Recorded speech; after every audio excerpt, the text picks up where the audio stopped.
Every time I get on a plane, there's always drama. Always. One time I'm flying to Florida and our plane got hit by lightning.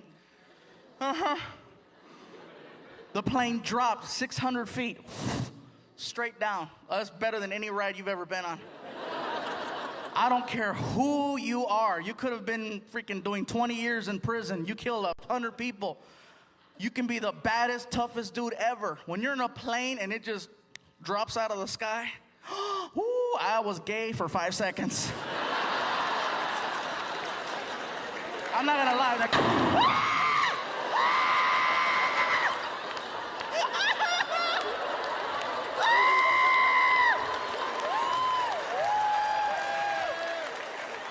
oh, I was a brokeback Mexican. Yes, I was.